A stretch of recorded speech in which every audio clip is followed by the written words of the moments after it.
The morning of November 13th, 1942, aboard the heavy cruiser Kinugasa, Lieutenant Commander Tamechi Hara stood in the ship's charthouse, examining a piece of American equipment that should not have existed.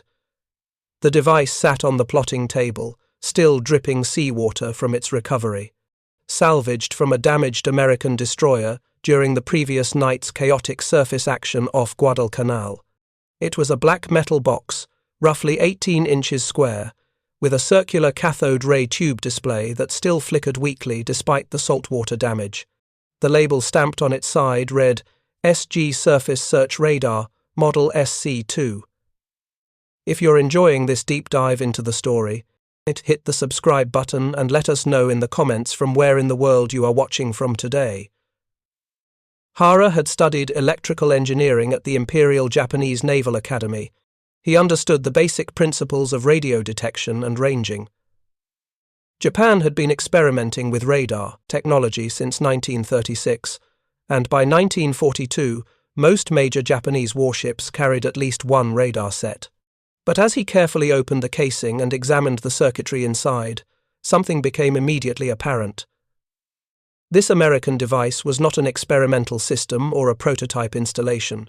This was production equipment, mass-manufactured to exacting standards, and it was at least 2 full generations ahead of anything the Imperial Japanese Navy had deployed. The vacuum tubes inside were smaller and more numerous than Japanese equivalents. The wiring harness used standardized connectors rather than hand-soldered joints. The waveguide assemblies showed precision machining that suggested automated manufacturing rather than artisan craftsmanship. But what truly troubled Hara was the frequency. Based on the antenna configuration and the cavity dimensions he could measure, this radar operated at approximately 3,000 MHz, what would later be called S-band. Japanese naval radars operated at 200 to 500 MHz. The implications of that frequency difference went far beyond simple technical specifications. Higher frequency meant shorter wavelength. Shorter wavelength meant better resolution. Better resolution meant American radar operators could distinguish between multiple ships at closer distances, could detect smaller targets like destroyers and submarines, and could provide fire control data accurate enough for gunnery solutions. Japanese radar could tell you that enemy ships were out there, somewhere, probably. American radar could tell you exactly how many ships, exactly what bearing, exactly what range, and exactly what course they were steering. The difference between those two capabilities was the difference between fighting blind and fighting with perfect vision. Hara compiled his analysis into a report that reached the Naval Technical Arsenal in Yokosuka within a week. The engineers who examined the salvaged radar confirmed his conclusions and added details that made the situation worse. The magnetron tube at the heart of the American system represented a technological breakthrough that Japanese research had not achieved. American production quality indicated that these radars were not rare equipment on flagship vessels, but standard installations across entire ship classes. And most troubling, the design was already mature, suggesting that even more advanced systems were probably already in development or deployment. The report worked its way up through the Imperial Japanese Navy's technical bureaus during December 1942. By the time it reached Admiral Isoroku Yamamoto's staff, it had accumulated additional intelligence from multiple sources. Interrogations of captured American sailors revealed that virtually every destroyer and cruiser in the U.S. Pacific Fleet carried radar. Photographic analysis of American warships showed distinctive radar antenna arrays on almost every vessel photographed since mid-1942. Most concerning, a pattern was emerging in the after-action reports from recent night surface engagements around Guadalcanal. American ships were detecting Japanese forces at ranges of 20 to 25,000 yards in complete darkness. American ships were maneuvering to ideal firing positions before Japanese lookouts spotted them. American ships were achieving first salvo hits with disturbing frequency, suggesting they'd had time to calculate firing solutions before Japanese crews even knew they were under attack. The naval staff had initially attributed these results to luck, to American numerical superiority, or to individual tactical mistakes by Japanese commanders. But by January 1943, the pattern was undeniable.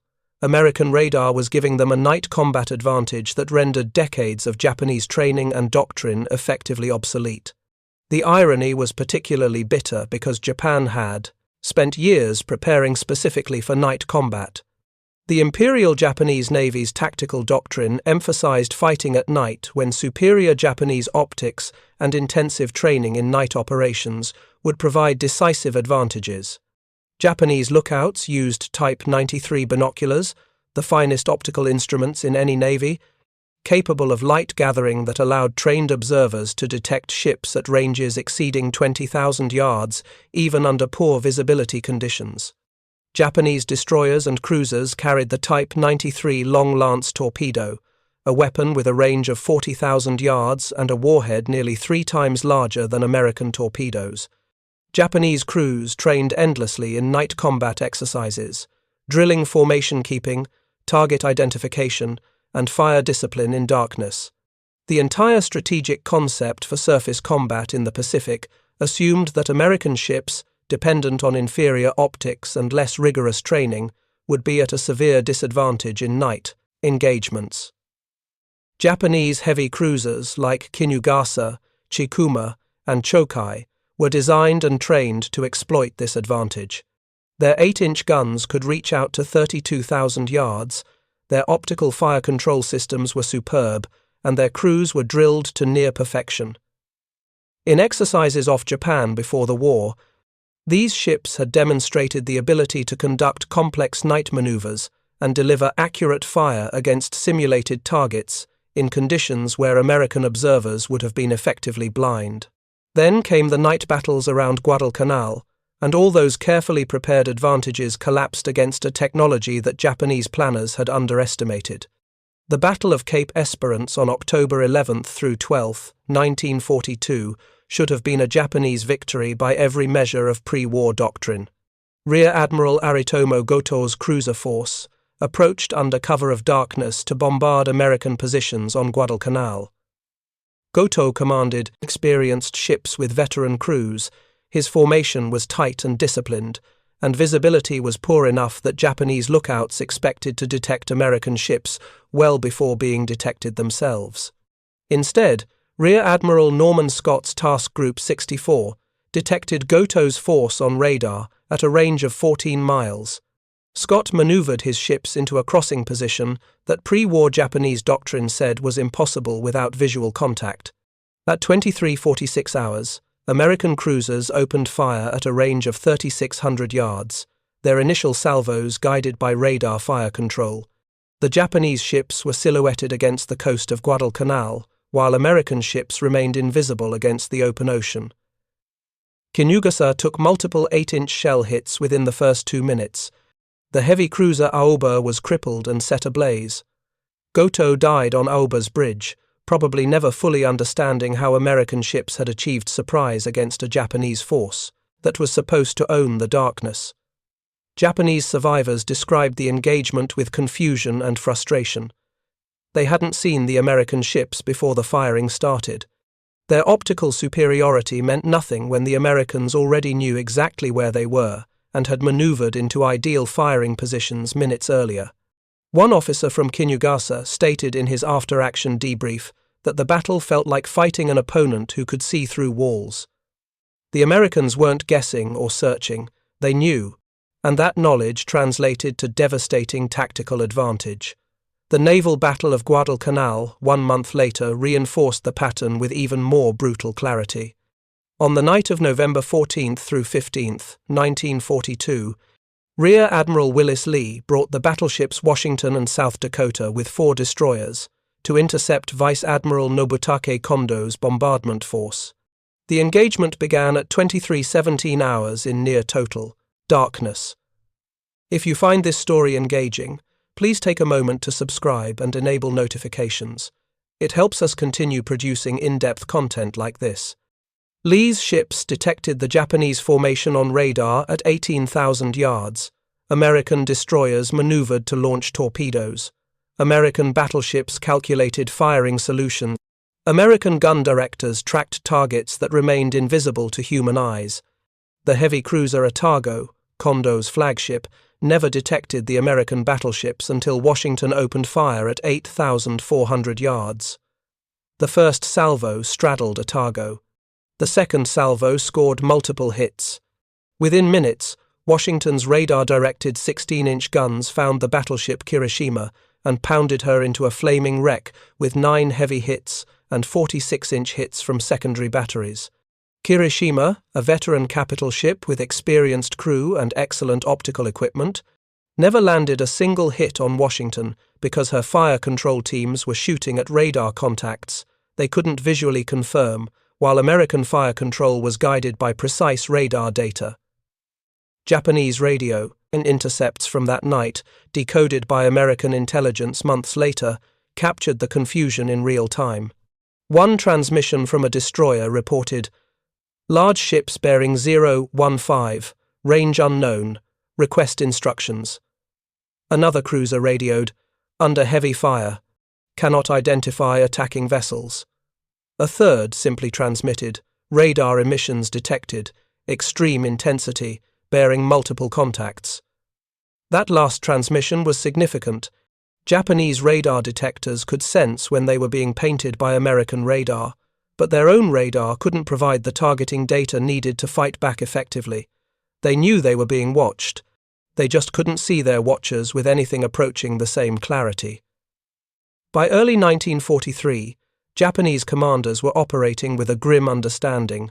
American ships could see in the dark. Japanese ships, for all their optical excellence and crew training, could not match that capability. The technology gap was not real, it was substantial, and it was affecting combat outcomes with depressing consistency. What Japanese officers didn't fully understand yet was why the gap existed and whether it could be closed. The Fletcher-class destroyer represented American naval construction at its most efficient and deadly. Between 1942 and 1945, American shipyards produced 175 Fletcher-class destroyers, making them the most numerous class of destroyer in U.S. naval history. Each ship displaced 2,050 tons, mounted 5 5-inch guns, 10 torpedo tubes, and carried a crew of 320 men. But the Fletcher's real weapon wasn't visible on its profile or listed in Jane's fighting ships. It was mounted high on the foremast in a distinctive round housing that rotated continuously while the ship was at sea. The AN/SG surface search radar that equipped Fletcher-class destroyers operated at 3,000 MHz with a peak power output of 50 kilowatts. The system could detect a battleship at 22 miles, a cruiser at 15 miles, and a destroyer at 10 miles under favorable conditions. More importantly, it could resolve multiple targets at close spacing, distinguishing between ships in formation at ranges where Japanese radar showed only a single blurred contact. The cathode ray tube display showed targets as bright spots on a dark screen, with bearing and range clearly indicated. An experienced radar operator could track multiple contacts simultaneously, call out their movements, and provide firing solutions to the Combat Information Center within seconds of detection. American radar development had begun seriously in 1937, when Naval Research Laboratory engineers demonstrated a working pulse radar system. By 1940, radar was standard equipment on new construction, and by 1942, retrofit programs had equipped most combatants with at least basic radar sets. The Battle of the Coral Sea in May 1942 demonstrated radar's value when American ships detected and tracked Japanese carrier forces at ranges exceeding 100 miles. Midway, 1 month later, validated radar-directed fighter direction, with radar-equipped ships guiding combat air patrols to intercept incoming strikes with unprecedented precision. But the surface combat applications were proving even more revolutionary. Radar eliminated the advantage of darkness. Ships that once relied on human eyes straining against the night could now detect contacts beyond visual range regardless of visibility conditions. Fire control could be established and maintained without ever seeing the target. Maneuver advantages could be gained because radar provided complete situational awareness while opponents groped for information. The tactical revolution was as profound as the introduction of steam propulsion or the turret-mounted gun. Navies that possessed working radar fought with information, dominance. Navies that lacked it fought blind.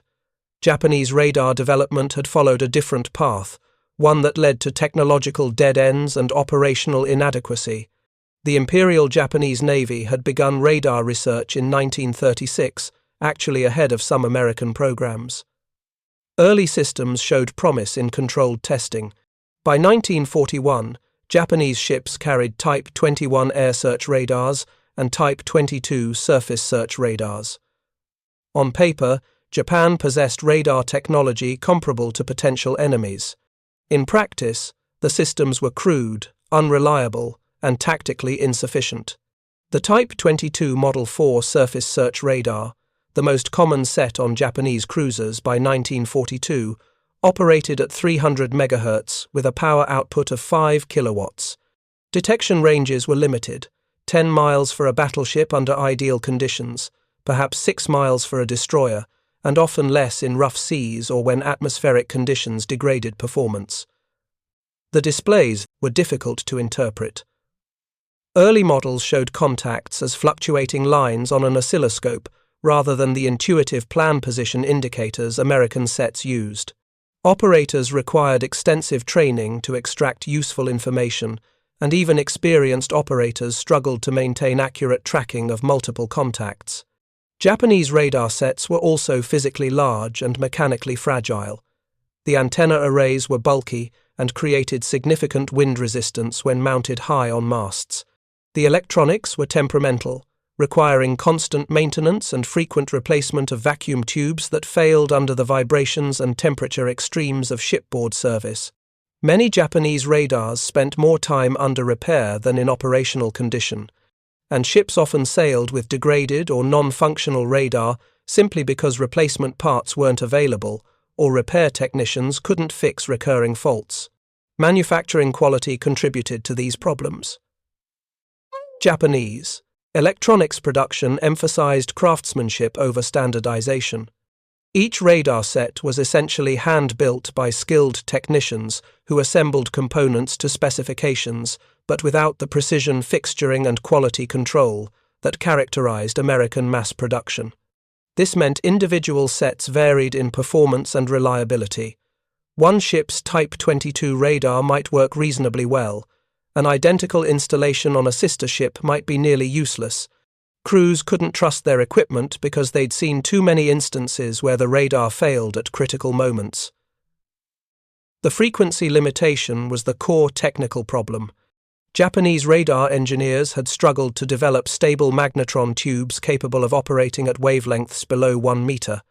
American and British researchers, sharing information through the TIZAD mission in 1940, had cracked the cavity magnetron problem, enabling radars operating at 10 centimeter wavelengths and eventually 3 centimeter wavelengths. These shorter wavelengths meant better resolution, smaller antennas, and more accurate targeting information. Japanese researchers remained stuck at 1 meter wavelengths throughout most of the war, understanding the theoretical advantages of shorter wavelengths, but unable to produce tubes that could generate stable, high-power signals at those frequencies. The result was a 2-year technological gap that translated directly to tactical disadvantage. When American and Japanese ships met at night, American crews had accurate information about enemy positions, courses, and speeds, while Japanese crews operated with partial information, delayed information, or no radar information at all. Optical excellence couldn't compensate for that information disparity, because by the time Japanese lookouts spotted American ships, American fire control already had solutions calculated and guns trained. The first salvos arrived before Japanese crews could effectively respond. Japanese naval officers recognized the problem but faced institutional and industrial barriers to solving it. The research existed. Japanese scientists understood radar theory as well as their American counterparts. Experimental programs had demonstrated improved systems. But transitioning from laboratory prototypes to mass-produced operational equipment required industrial capacity and standardization that Japan's wartime economy couldn't provide. Captain Yoji Watanabe, who served as gunnery officer on the battleship Haruna through 1943 and 1944, later described the frustration in post-war interviews. "We knew American radar was superior. We could detect their emissions. We could sometimes see their antenna arrays when we captured intelligence photographs. We understood we were at a disadvantage. But understanding the problem and fixing it are different things entirely. Our ships needed better radar, but our factories were building other priorities. Our research programs needed time to mature, but the war was happening now. Every month that passed, the Americans seemed to pull further ahead, while we struggled just to maintain what we had." The Japanese Navy attempted incremental improvements. The Type 22 Model 4 Kai modification program upgraded existing radars with improved displays and more reliable power supplies. The Type 13 air search radar introduced in 1943 offered better detection ranges for aircraft. But these improvements merely narrowed the gap slightly rather than closing it. American radar was also improving, with successive generations of equipment providing better range, better resolution, and better integration with fire control systems. Japan was trying to catch up to a target that kept moving further away. By mid-1943, the radar disadvantage had become a primary factor in Japanese tactical planning. Commanders understood that night surface engagements against radar-equipped American forces would result in Japanese ships being detected first, targeted first, and hit first. Orders from Combined Fleet Headquarters began emphasizing the need to close range quickly, to accept initial hits while charging in to ranges where Japanese optical fire control could function effectively. This was essentially a desperation tactic, trading punishment for the chance to get close enough to fight on more equal terms. The doctrine reflected a grim reality. Japan couldn't match American radar technology in the time frame that mattered. Industrial capacity was being consumed by aircraft production, submarine construction, and attempts to replace combat losses across all ship types. Devoting resources to a radar development program that might bear fruit in 1945 or 1946 meant accepting radar inferiority through the critical battles of 1943 and 1944. Japanese admirals made the calculated decision to optimize what they had rather than chase what they couldn't achieve. They emphasized lookout training, invested in night optics, and refined tactics that minimized exposure to radar-directed fire while maximizing opportunities for close-range torpedo attack. These adaptations helped somewhat. Japanese forces achieved some successes in night actions by accepting the initial disadvantage and fighting through it with aggressive tactics and superior torpedoes. The Battle of Tassafaronga on November 30th, 1942, saw Japanese destroyers sink one American cruiser and damage 3 others despite being outnumbered and detected first by radar. Japanese crews proved they could still win if they survived the initial radar-directed salvos and closed to torpedo range. But victories like Tassafaronga were exceptions that proved the rule. For every success where Japanese tactics overcame radar disadvantage, there were multiple engagements where American ships simply dominated through information superiority. The cumulative effect ground down Japanese surface forces and forced increasingly conservative operations.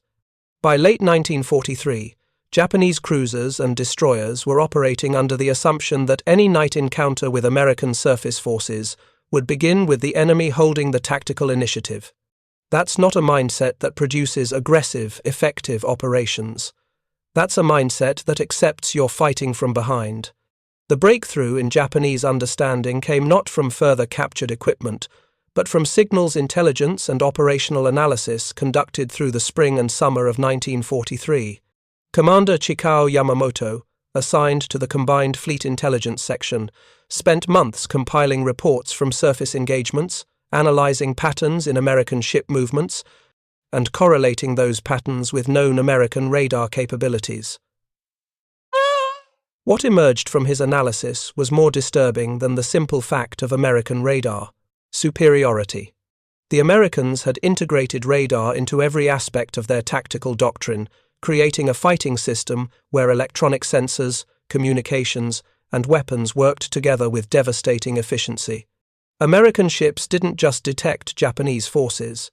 They shared that information across multiple vessels through secure radio circuits, creating a common tactical picture that allowed coordinated responses.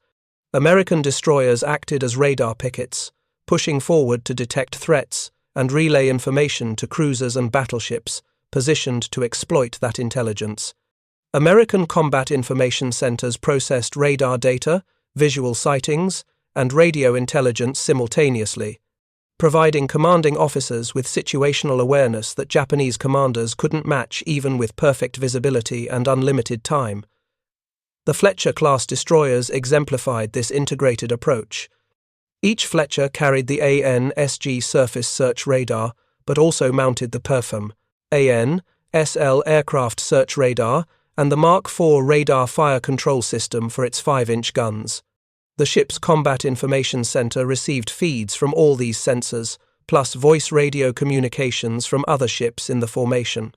Radar operators, radio operators, and plotting officers worked side by side, maintaining a constantly updated picture of everything happening within 30 miles of the task force. When threats appeared, the Combat Information Center calculated intercept courses, assigned targets to specific weapons, and coordinated maneuvers with other ships, all while the commanding officer received clear recommendations based on complete information. Japanese cruisers and destroyers had nothing comparable. Intelligence sections existed, but they relied primarily on visual reporting from lookouts who couldn't see beyond the horizon. Radio communications happened, but they followed rigid protocols that emphasized radio silence and minimized information sharing.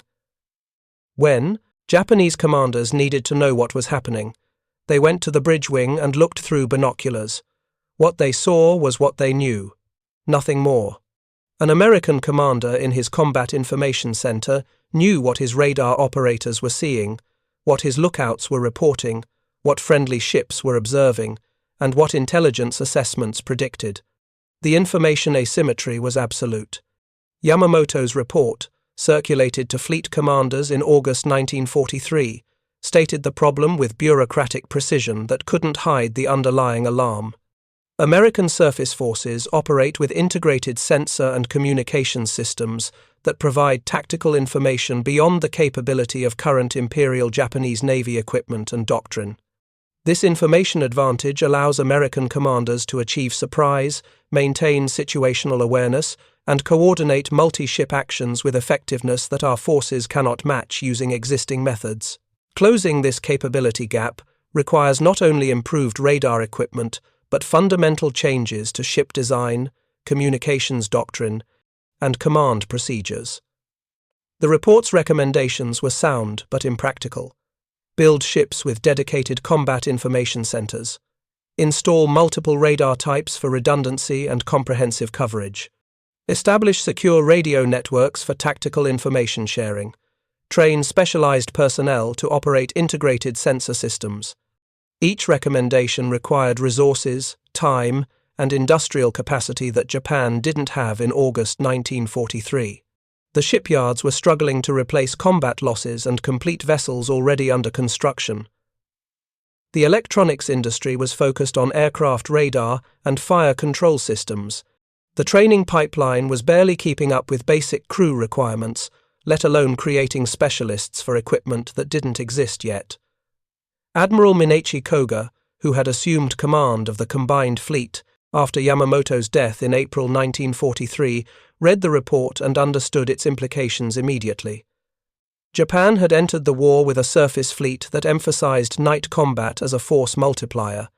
American radar had neutralized that advantage and turned night operations into Japanese disadvantages. Every major surface engagement since Guadalcanal had demonstrated the pattern. The question wasn't whether American radar superiority existed. The question was whether Japan could fight effectively despite it. Koga's response was pragmatic and grim. If Japanese ships couldn't match American sensor capabilities, Japanese tactics would need to compensate through surprise, aggression, and acceptance of casualties. The revised surface warfare doctrine issued in October 1943 emphasized rapid closing to knife-fighting range, prioritizing torpedo attacks over gun duels, and using weather and terrain to minimize the time period when American radar provided advantage. Japanese destroyers were to charge directly at radar-equipped opponents, accepting that the first salvos would hit Japanese ships, but gambling that enough vessels would survive to launch devastating torpedo spreads at close range. This wasn't tactical innovation.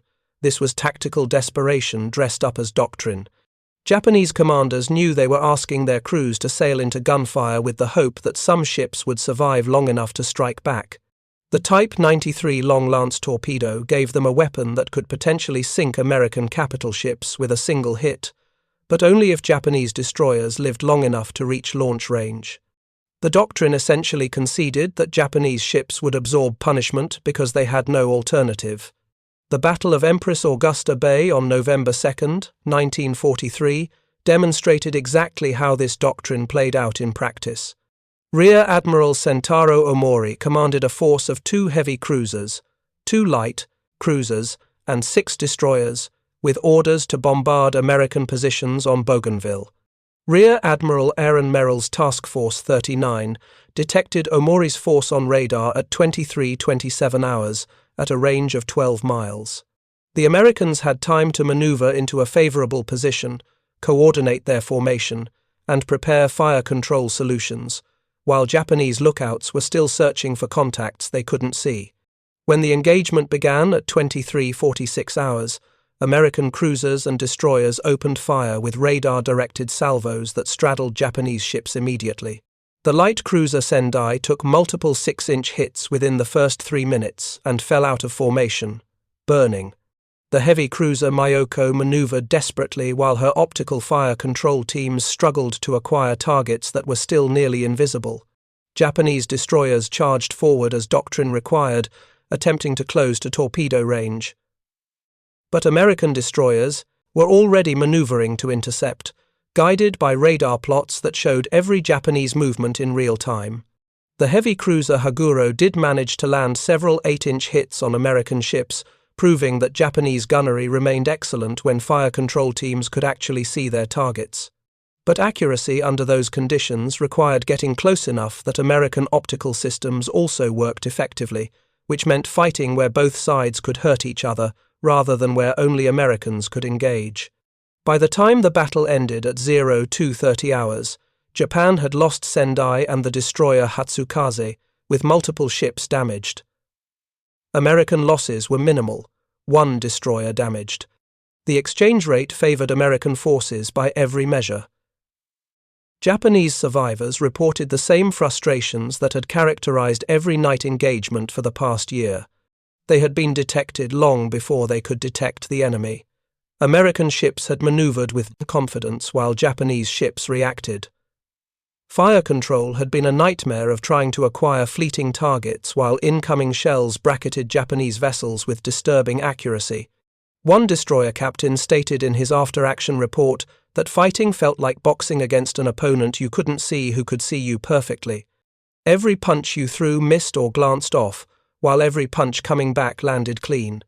The institutional response within the Japanese Navy shifted through the winter of 1943 and spring of 1944, from attempting to fight through radar disadvantage to avoiding situations where radar mattered. If American radar dominated night surface combat, then Japanese forces would emphasize daytime operations, where visual range was limited by horizon rather than by sensors. If American radar allowed coordinated fleet actions, then Japanese forces would operate in smaller groups that could exploit local conditions. If American radar made surface engagements suicidal, then Japanese doctrine would shift emphasis to air power and submarine operations, where radar provided less overwhelming advantage. This represented a fundamental strategic defeat. The Imperial Japanese Navy had built and trained a surface fleet specifically for night combat supremacy. That fleet still existed, its ships were still powerful, its crews were still competent, but its core fighting doctrine had been invalidated by technology it couldn't match. The response was to avoid fights where Japanese disadvantages were maximized, which meant conceding the initiative to American forces and accepting that surface engagements would happen on American terms rather than Japanese terms. Captain Toshikazu Omai, serving on the Naval General Staff in Tokyo, later described this period as the moment when surface warfare planners accepted they had lost the technological competition. We understood that American industry could produce both better equipment and more equipment than Japan could manufacture, he said in a 1952 interview. We understood that American radar had given them a decisive advantage in night combat. What we struggled to accept was that this advantage was permanent. We kept hoping for a breakthrough, for some technical development that would level the field. But month after month, the reports came back showing American radar getting better, not worse. By spring of 1944, the planners stopped talking about matching American capabilities and started talking about how to fight without matching them. The statistics told the story with brutal arithmetic. Between November 1942 and June 1944, the Imperial Japanese Navy lost 19 cruisers and 37 destroyers in surface actions. American radar-directed gunnery contributed directly or indirectly to most of these losses. Ships that might have survived in previous wars, ships with heavy armor and competent crews, were being pounded to scrap because they were detected first, targeted first, and hit first. The radar advantage meant American ships could engage at ranges where Japanese return fire was ineffective, could break off engagements before Japanese forces closed to effective range, and could concentrate fire against individual targets with coordination that Japanese forces couldn't disrupt because they didn't even know it was happening until shells started landing. The human cost accumulated with each engagement. Experienced officers died on bridges while trying to fight battles they couldn't see. Skilled gun crews fired at targets their optical systems couldn't track. Damage control parties struggled with flooding and fires caused by weapons they'd never seen coming. The surface warfare community that had entered the war with confidence and superior night fighting doctrine had been systematically destroyed, not through tactical incompetence, but through technological obsolescence they couldn't overcome. Japanese technical development efforts continued through 1944, but they were racing against an opponent who was also improving. The Type 22 Model 4 Mod 5 radar finally achieved detection ranges approaching 12 miles for cruiser-sized targets. The Type 13 air search radar provided better aircraft detection. Experimental programs worked on centimetric radar that might match American systems. But these improvements arrived too late and in too few numbers to matter. By the time Japanese ships received upgraded radar in mid-1944, American ships were carrying the AN-SG-1 radar with even better resolution and the AN-SPS-6 air search radar that could track dozens of aircraft simultaneously at ranges exceeding 100 miles. The Battle of Leyte Gulf in October 1944 showed how completely American radar had shifted the surface warfare balance. During the Battle off Samar on October 25th, Rear Admiral Clifton Sprague's escort carriers found themselves facing Vice Admiral Takeo Kurita's battleships and cruisers. Kurita's force possessed overwhelming firepower advantage and should have annihilated the American carriers within an hour. But American destroyers and destroyer escorts, all equipped with radar, made continuous aggressive attacks that disrupted Japanese formations and sowed confusion. American airstrikes, directed by radar-equipped fighter direction officers on the carriers, attacked with precision despite poor visibility conditions. The battleship Yamato, mounting the most powerful optical fire control system ever installed on a warship, struggled to maintain accurate fire against maneuvering targets obscured by rain squalls and smoke. American destroyers, operating with radar fire control, continued landing hits even when they couldn't visually see their targets. The destroyer escort Samuel B. Roberts, displacing 1,400 tons and armed with two 5-inch guns, engaged the heavy cruiser Chikuma, displacing 13,000 tons and armed with 10 8-inch guns, and landed multiple radar-directed hits before being sunk. That exchange symbolized the tactical reality. American technology allowed even the smallest warships to fight effectively against opponents that should have swatted them aside. Japanese radar operators during Leyte Gulf reported overwhelming American radar emissions. Their radar warning receivers detected so many American radar signals operating simultaneously that operators couldn't distinguish individual sets or determine which emissions came from which ships. The electronic environment was saturated with American sensors, creating a level of situational awareness for American forces that Japanese commanders couldn't comprehend, let alone match. Every American ship was sharing information, coordinating movements, and updating targeting data constantly. Japanese ships operated as individual units, each commander relying primarily on what he could see from his own bridge. The war ended 9 months later, with the Imperial Japanese Navy effectively destroyed. American submarines had strangled Japanese logistics and sunk much of the merchant fleet. American carrier aviation had achieved total air superiority and sunk most Japanese capital ships. But American radar had delivered a quieter, more systematic defeat by making Japanese surface forces obsolete. Ships that had been designed and built to dominate night combat found themselves unable to fight effectively in the one arena where they should have been superior. The technological gap in radar capability had translated directly to tactical defeat, strategic irrelevance, and thousands of Japanese sailors dying in battles where they never had realistic chances of victory. Post-war technical investigations conducted by American and British intelligence teams examined Japanese radar development comprehensively.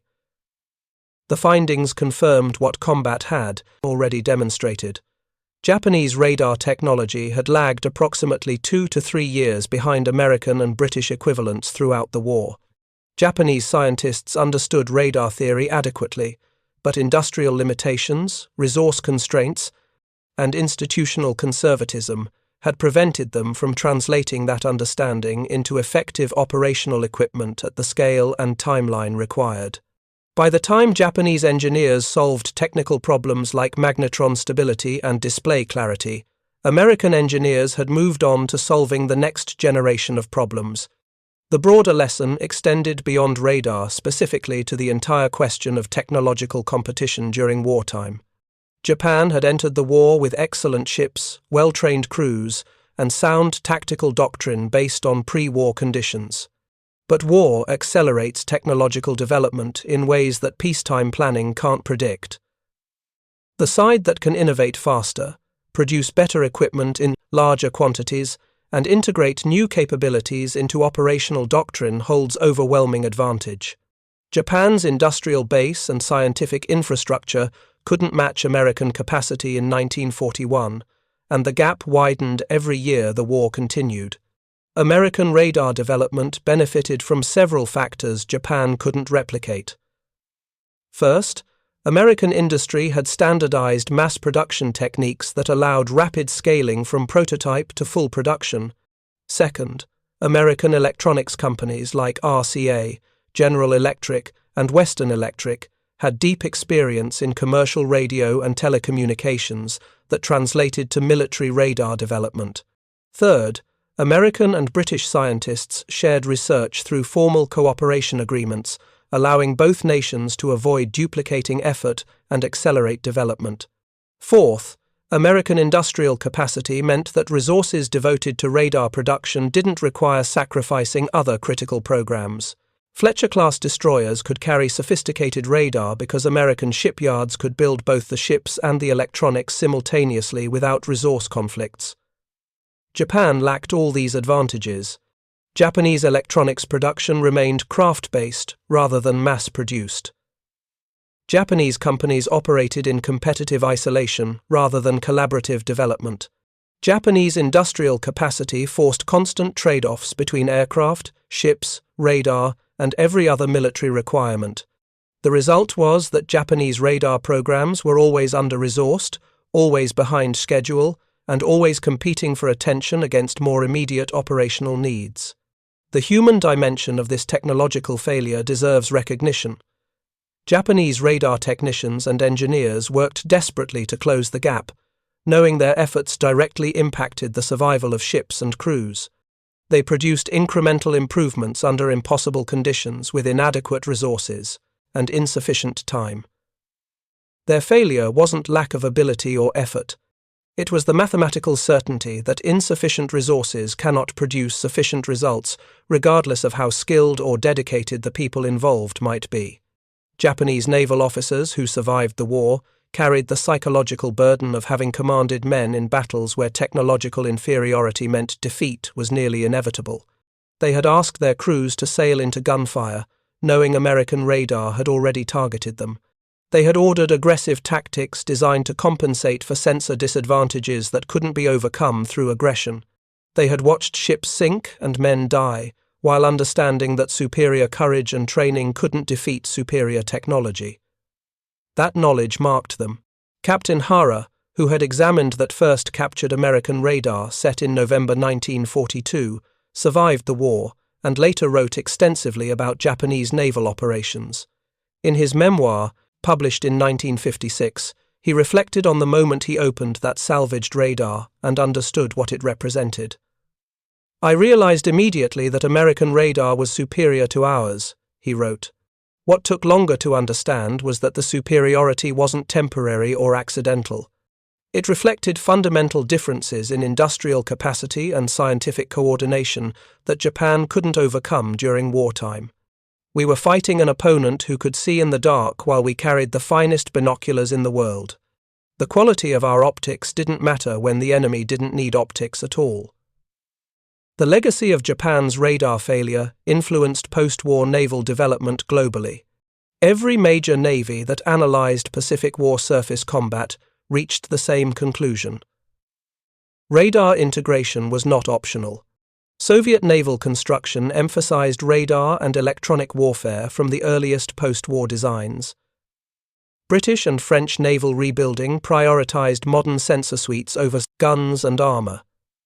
Even smaller navies building destroyer forces in the 1950s and 60s assumed comprehensive radar coverage as baseline requirement rather than luxury addition.